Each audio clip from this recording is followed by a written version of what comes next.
Bismillahirrahmanirrahim. Assalamualaikum warahmatullahi wabarakatuh. Baiklah anak-anak, saya Wahyudi SPD, guru di SMP 1 Jilbuk, Jember, Jawa Timur. Untuk kali ini saya akan membawakan atau menyajikan bidang studi PPKN atau mata pelajaran PPKN kelas 9. Sebelum saya menyajikan materi pada hari ini, saya ucapkan selamat kepada anak-anakku yang sudah naik ke kelas 9. Saya harap dengan kalian sudah naik di kelas 9, maka semangat belajar kalian juga semakin meningkat dan mendapatkan nilai yang sesuai dengan angan-angan kalian. Baiklah, saya ingin mengajak kalian untuk tetap semangat, di mana ketika saya nanti menyampaikan semangat pagi, kalian jawab pagi, pagi, pagi, luar biasa, tetap semangat. Bagaimana? Bisa? Oke, kita coba ya. Semangat pagi, pagi, pagi, pagi, luar biasa, tetap semangat. Oke, anak-anak, pada hari ini saya harap kalian semua dalam kondisi sehat, semangat, dan dengan otak yang jernih. Untuk pagi hari ini saya akan menyampaikan materi bab 1, yaitu tentang dinamika perwujudan Pancasila sebagai dasar negara dan pandangan hidup bangsa. Anak-anak sekalian, untuk dapat menerima materi ini, kompetensi dasar yang ingin kami capai atau yang harus kalian capai adalah pada aspek religius, mensyukuri perwujudan Pancasila sebagai dasar negara yang merupakan anugerah Tuhan Yang Maha Esa.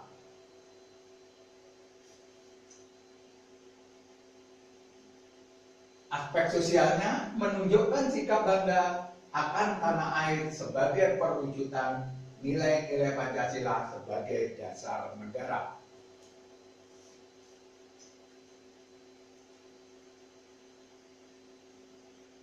Aspek pengetahuannya membandingkan antara peristiwa dan dinamika yang terjadi di masyarakat dengan praktik ideal Pancasila sebagai dasar negara dan pandangan hidup bangsa. Merancang dan melakukan penelitian sederhana tentang peristiwa dan dinamika yang terjadi di masyarakat terkait penerapan Pancasila sebagai dasar negara dan pandangan hidup bangsa. Itu adalah aspek keterampilannya. Indikatornya meliputi spiritual, sosial,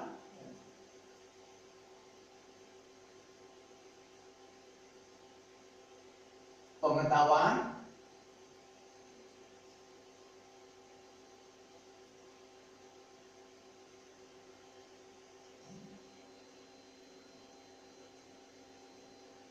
dan keterampilan.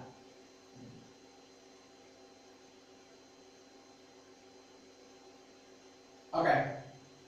untuk kali ini materi pembelajaran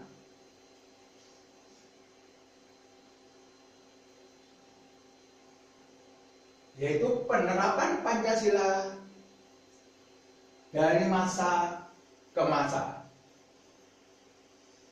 Di mana satu, masa awal kemerdekaan. Yang kedua, masa Orde Lama. Yang ketiga, masa Orde Baru. Dan yang keempat, masa reformasi.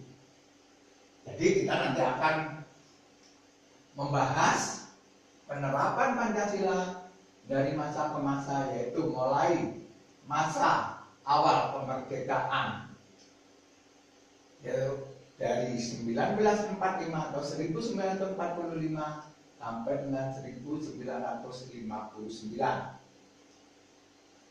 Masa Orde Lama 1959 sampai 1966.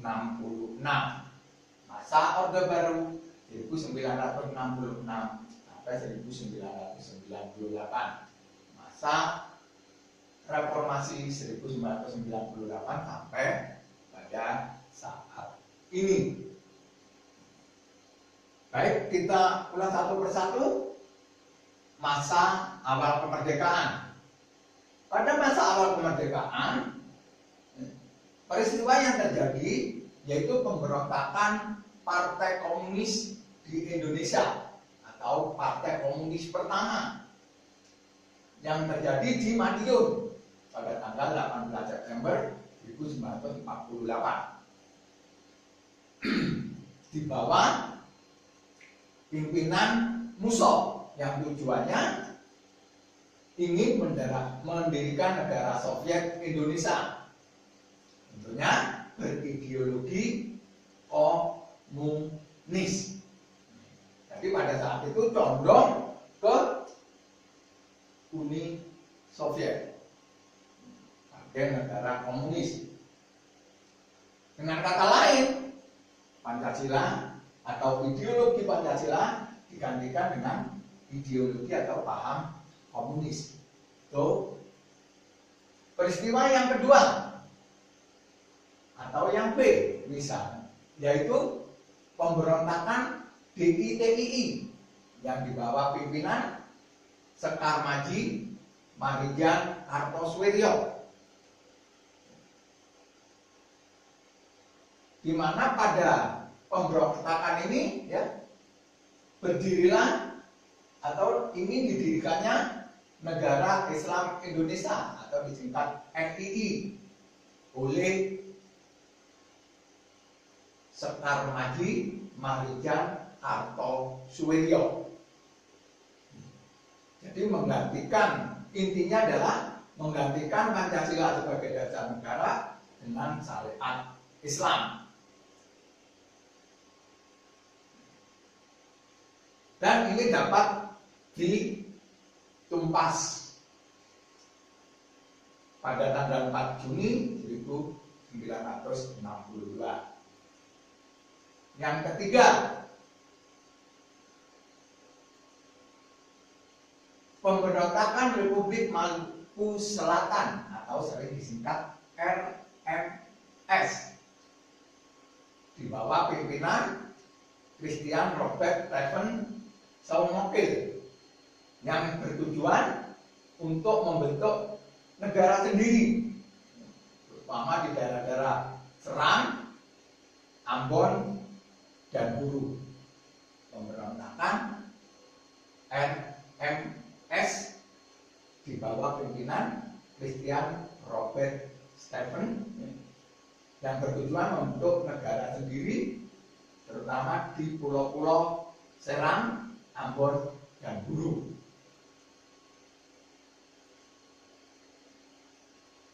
Berikutnya adalah Pemerintahan Revolusioner Republik Indonesia atau PRRI Bahkan ada yang menyebut perjuangan rakyat semesta atau permesta di bawah pimpinan Sarifuddin Parwira Negara dan Panco Samuel di Sumatera Utara pada tahun 1957 sampai 1958.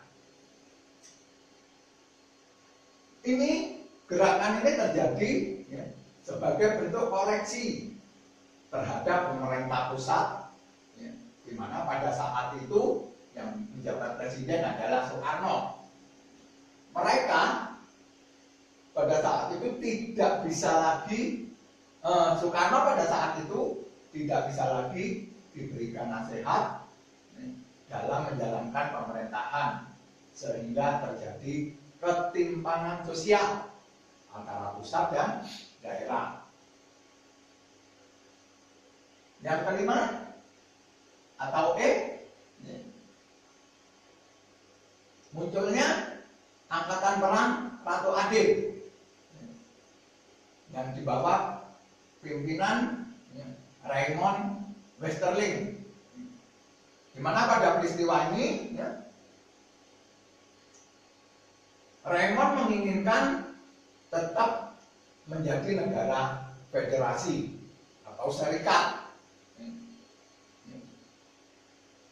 untuk melawan negara Kesatuan Republik Indonesia yang pada saat itu dipimpin oleh Soekarno sebagai presiden. APRA melakukan kudeta hingga menimbulkan wafatnya atau tewasnya beberapa tokoh bangsa sebagai pahlawan.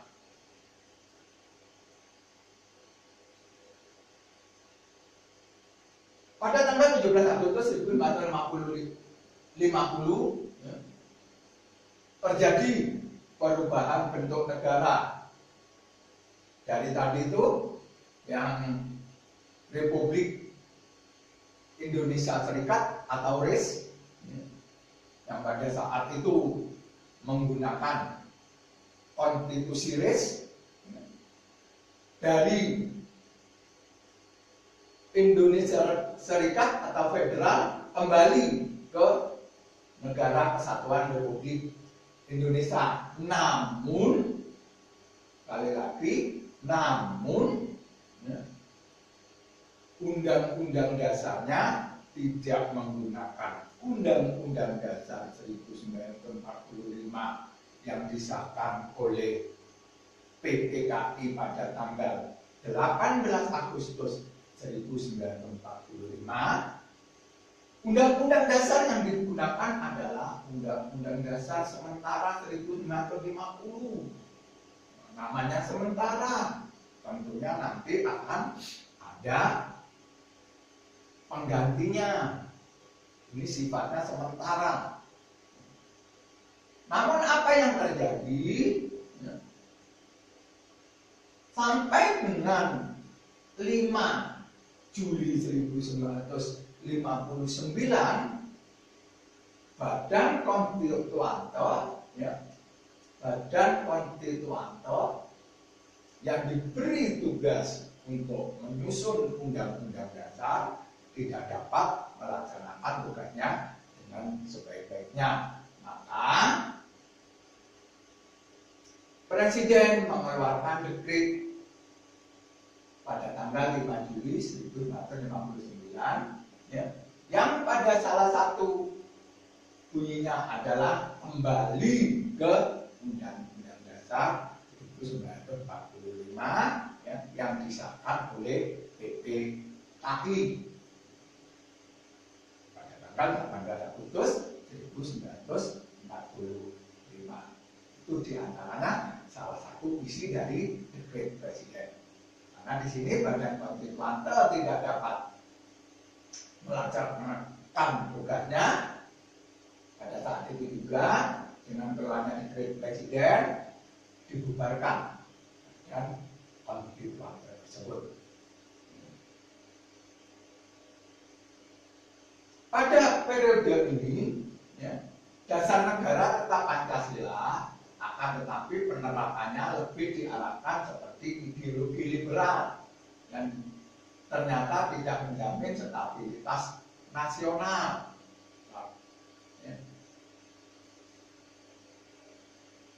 Sehingga dari Indonesia merdeka atau dari 17 Agustus 1545 sampai dengan era reformasi nanti,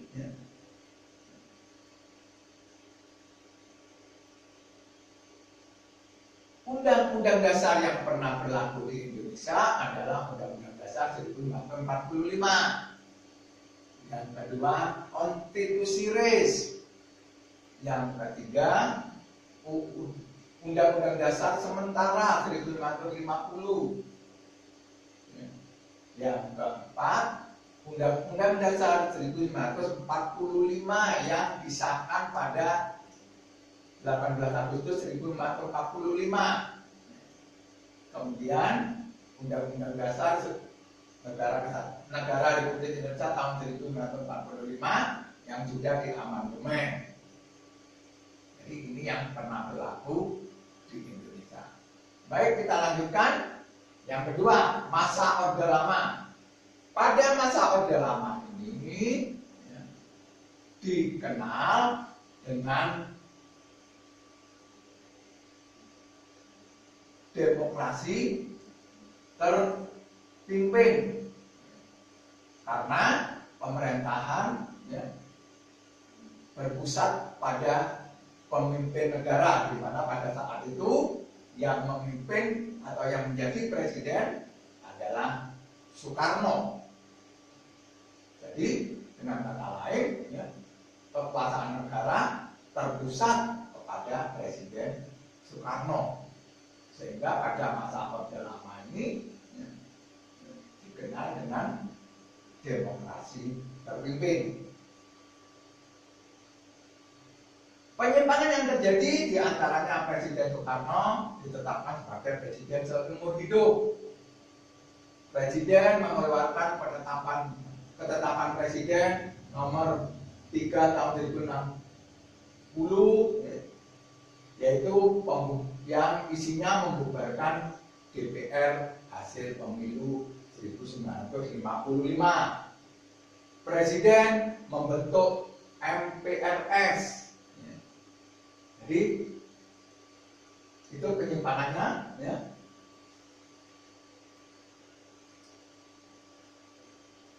Dan pada puncaknya, pada periode Orde Lama itu terjadinya pemberontakan G30S PKI.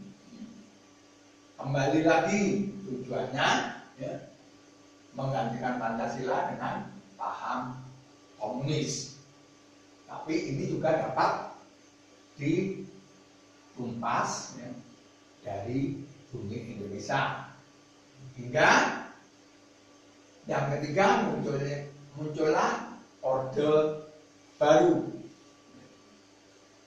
Pada masa Orde Baru ini, Presiden Soekarno yang berkedudukan sebagai pimpinan besar revolusi dan Panglima Angkatan Perang Indonesia, kedudukannya mulai goyah. Dan pada akhirnya dikeluarkannya pengumuman penyerahan kekuasaan dari pemerintah kepada Soeharto dengan keluarnya ketetapan MPR nomor 9 MPRS 1966.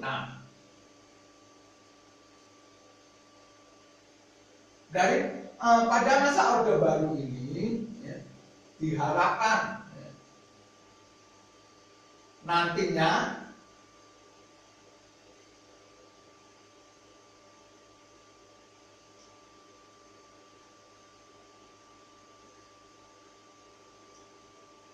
Orde Baru dapat menerapkan Pancasila dan Undang-Undang Dasar 1945 secara murni dan konsekuen. yaitu dengan visi utamanya melaksanakan Pancasila dan Undang-Undang Dasar Negara Republik Indonesia tahun 1945 secara murni dan konsekuen dalam setiap aspek kehidupan masyarakat Indonesia.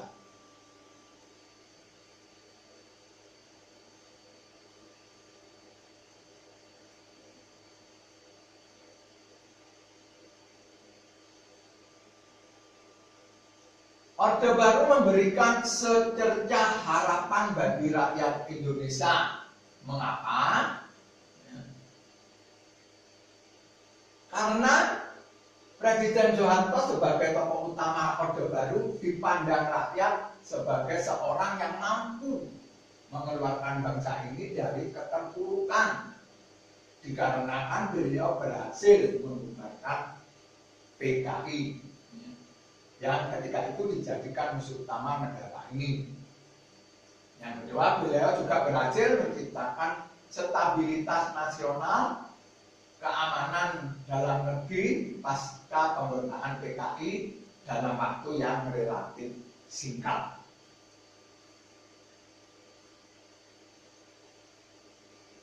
Juga pada saat itu pembangunan nasional dapat dilaksanakan secara bertahap dan berkesinambungan melalui Repelita, rencana pembangunan 5 tahun. Jangka panjangnya adalah pelita pembangunan 5 tahun, yaitu 25 tahun ke depan. Hal tersebut menjadikan pembangunan nasional tumbuh dengan pesat di segala bidang kehidupan. Penyimpangannya, lembaga perdagangan merupakan pengontrol utama lembaga-lembaga lain. Nah, ini sudah tidak benar lagi. Kebebasan berpolitik dibatasi. Hanya pada saat itu hanya ada 3 partai, ada 2 partai dan 1 golongan kaya.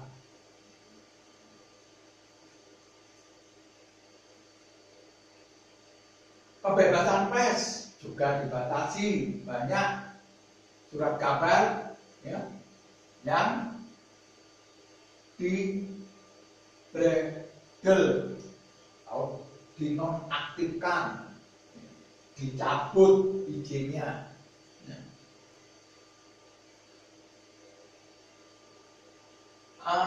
Kebebasan politik juga dibatasi, di mana aktivis politik ya, yang menyuarakan aspirasinya mengkritik kebijakan pemerintah ya, tidak diberikan kebebasan, bahkan ditangkap.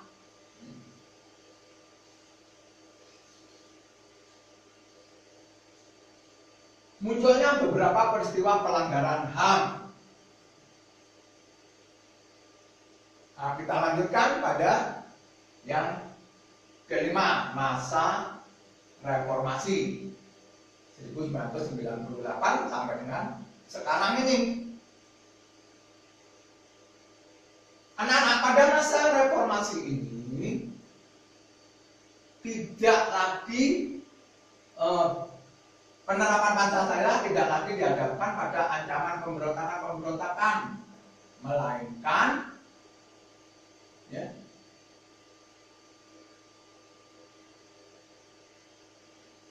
lebih dihadapkan pada kondisi kehidupan masyarakat yang diwarnai oleh kehidupan yang serba bebas, baik itu kebebasan berbicara, berorganisasi, berekspresi, dan sebagainya. Sebagai contoh, misalnya munculnya pergaulan bebas, pola komunikasi yang tidak beretika, peredaran narkoba dan minuman keras, aksi anarkis, dan sebagainya yang memicu terjadinya perpecahan dan penurunan moral.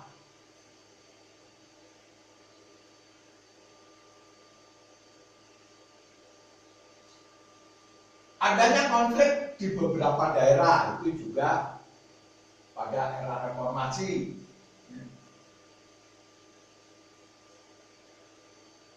Untuk itu, wawasan kebangsaan yang dilandasi oleh Pancasila, oleh nilai-nilai Pancasila yang mengutamakan kerukunan telah berkurang dari kehidupan masyarakat Indonesia akibat kebebasan itu tadi.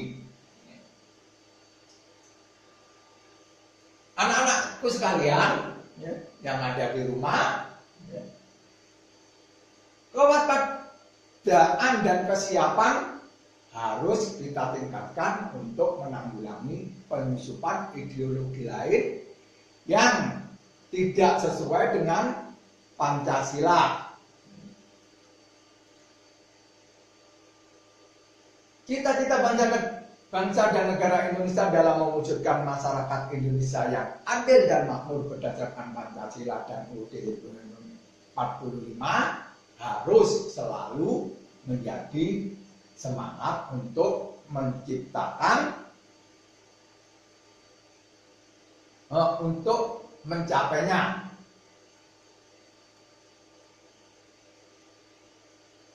Maka diperlukan komitmen bersama seluruh rakyat Indonesia untuk mempertahankan serta melestarikan nilai-nilai Pancasila dalam kehidupan sehari-hari.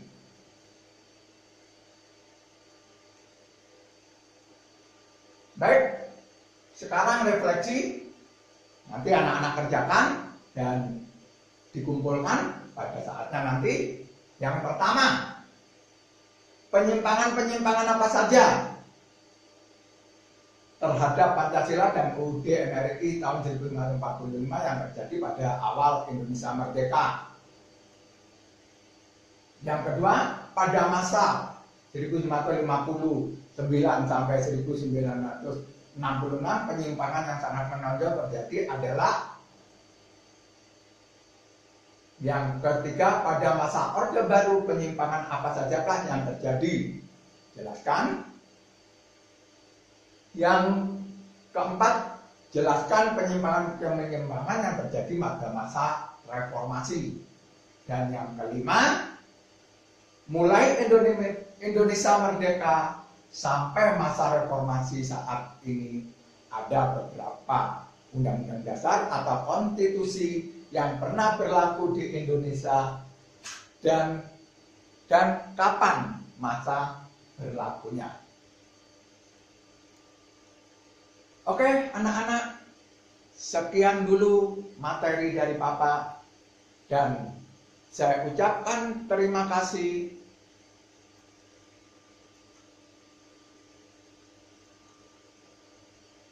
Tetap semangat belajar, good luck. Semoga keberuntungan berpihak pada Anda. Wassalamualaikum warahmatullahi wabarakatuh.